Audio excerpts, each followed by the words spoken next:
this whole idea of looking at everything that we consume as part of a molecular cycle is a very interesting perspective, I find. And you become more conscious about how everything is composed and can be decomposed and where every one of those molecules goes.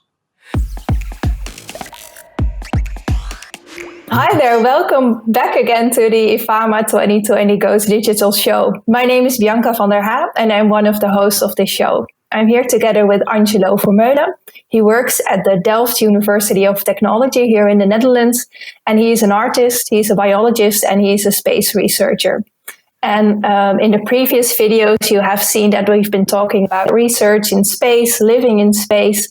But I'm curious now is that what all this living in space and this research about space, and what does that mean for life on Earth? So what are some good learnings that come from research in space?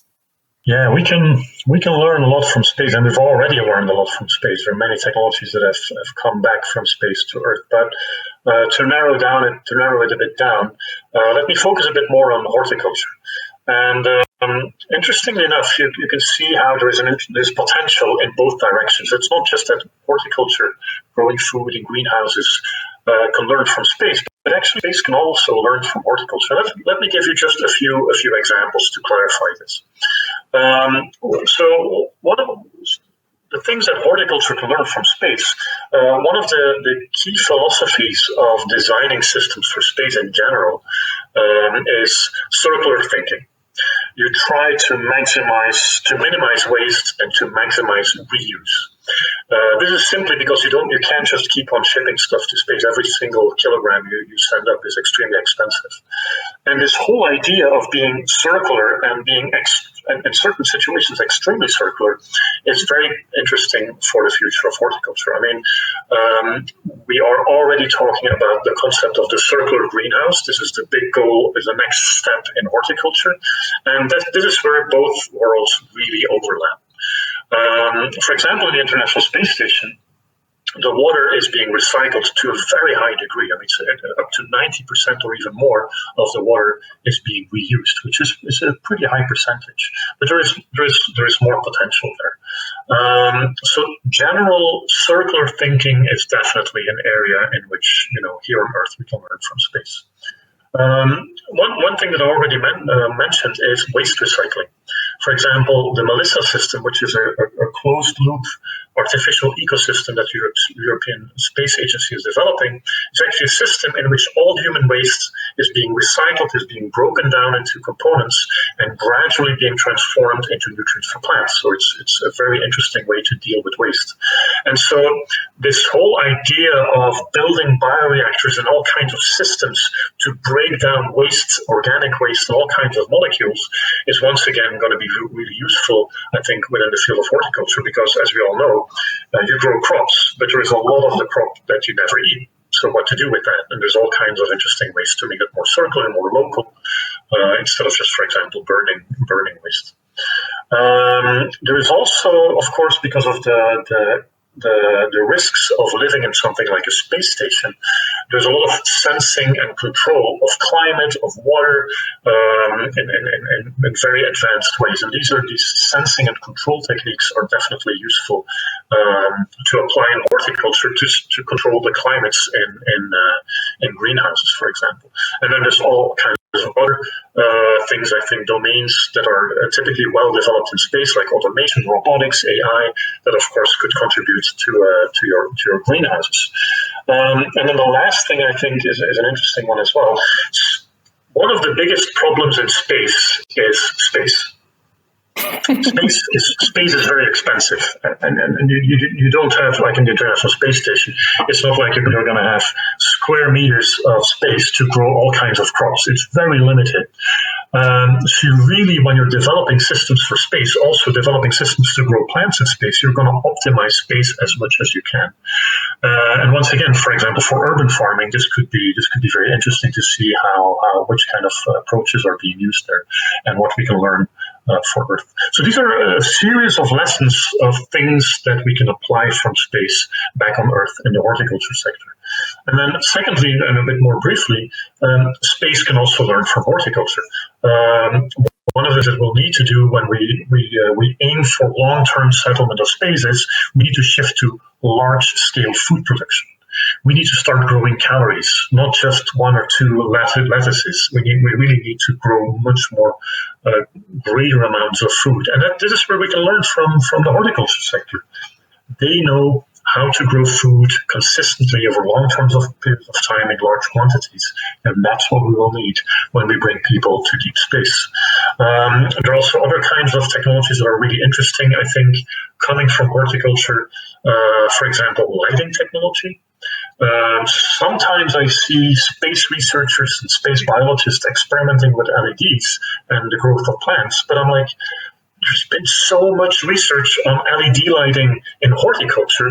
Probably that knowledge can be directly transferred to the domain of space. So, maybe we need to talk a little more. And this is just a few examples of how these both worlds can really learn from each other. Okay. And you've also told me that learnings from space aren't really being implemented here on Earth sufficiently or enough. How come? Well, I think, for example, the whole idea of circular thinking is definitely, it's because there is not always an economic incentive. In space, there is clearly an economic incentive because, like I said before, it's very expensive to bring something up, but also because your lifeline is so thin. I mean, when you're living in space, you have one resupply every so often, so you're very conscious about resources. And here on Earth, we're still living with the idea that many resources are infinite, and that just doesn't really stimulate this more circular thinking. But of course, the whole idea of developing circular economy, for example, has penetrated a lot of domains, and I think it will go on. But I think there are definitely there's a kind of economic story there. But also, I think it's not just economically or even policy related. I think it's also worlds that don't communicate.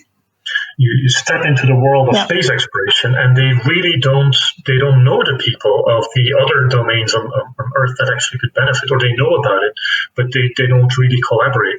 And I think mediating that dialogue between different worlds that otherwise would never meet is really crucial. And I think it's crucial in general.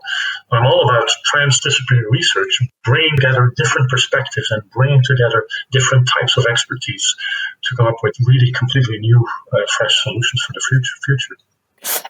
So when going back to this circularity that you've talked about, I believe it was Václav Smil who said that every cycle you will definitely lose some food or energy here on Earth. And I think that would also hold for the moon or for Mars.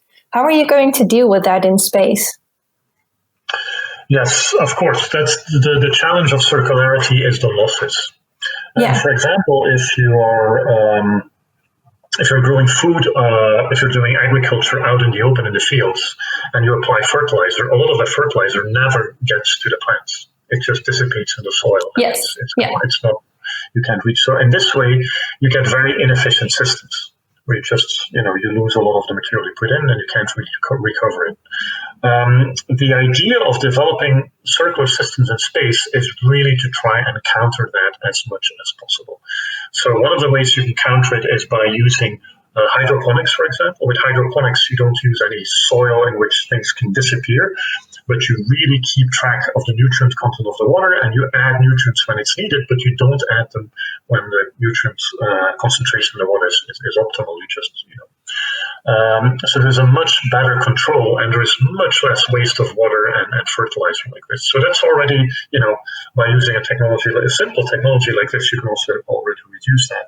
But then again, by looking at the plant as a full resource, not just the part of the plant that you actually eat, but also looking at all the other parts of the plant and then using that as an input for some bioreactors that can break it down, your perspective shifts.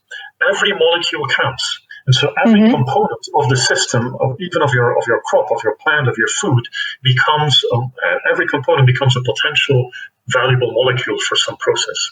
So there's really a shift in thinking and a shift in technologies to deal with that. Now, Probably there will be losses. I mean, it's impossible not to have any losses, but then again, there will still be resupplies from Earth. They just don't need to be on a very regular basis. And let's not forget, there are a lot of resources out there in space.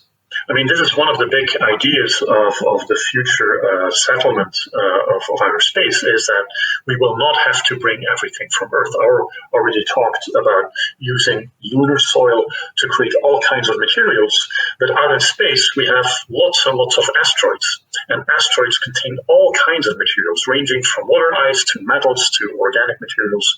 They're all present in these asteroids, and so mining these asteroids and using these materials to continue developing structures in space, it's once again going to be part of our future. Not the immediate future, the technology is not ready there, but there is vast amounts of resources out there. And then the second question is always, what about the energy? We have a lot of resources out there, much more than we will ever need at this point. I mean, the amount of asteroids is huge. There's a lot of energy in outer space. I mean, the amount of energy that we use from the sun that is being generated by the sun is hardly anything, right? The sun produces so much more energy than what we use here on Earth. Yeah. So if we install technologies in space, for example, that would capture more of that energy, that would just be an almost infinite supply of energy. And then there are things like fusion. Pretty optimistic about fusion energy, and you can power a whole city with a bucket of water, basically. So there's the energy density of the fuel you will use in fusion is just much higher. So I don't think there will be real problems with energy and with resources to continue developing along the lines that we're doing now. We just need to be creative with concepts and technologies to work with that. But this also sounds like really interesting learnings that we should apply more here on Earth. Yeah, so this whole idea of looking at everything that we consume as part of a molecular cycle is a very interesting perspective, I find. And you become more conscious about how everything is composed and can be decomposed, and where every one of those molecules goes and ends up.